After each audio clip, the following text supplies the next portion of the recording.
হ্যাঁ বল, কি বলছিস? কবে? কাল রাতে চুরি হয়ে গেছে? এ বাবা, আচ্ছা ঠিক আছে। আমি যাবো কালকে, তোর ঘরে দেখা করে আসবো। ঠিক আছে। জানো, কালকে শান্তনুদের বাড়িতে চুরি হয়েছে গো। হ্যাঁ, কি বলছোটা কি? চুরি হয়েছে? এ মা, সব চুরি টুরি কেন যে করে? এরা কি পরে কোনোদিনও সুখে থাকতে পারবে তুমি বলো?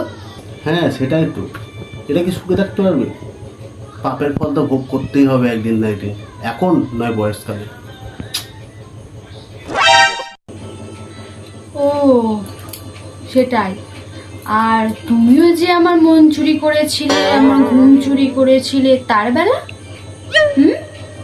হ্যাঁ, আমিও তো চুরি করেছিলাম, ওই জন্য তো ভোগ করছি। তুমি কি ভাবলে আমি সুখে আছি? কি বলছোটা কি তুমি? মানে আমি তোমাকে জ্বালাই? হ্যাঁ, এটাই বলতে চাইছো তো? ঠিক আছে, আজ তোমার খাওয়া বন্ধ, দেখি তোমার কে খেতে দেয়। এটা সত্যি কথা বলেও ফেঁসে গেলাম। এবার আমার যেতে হবে হোটেলে, তো ভাল লাগে না।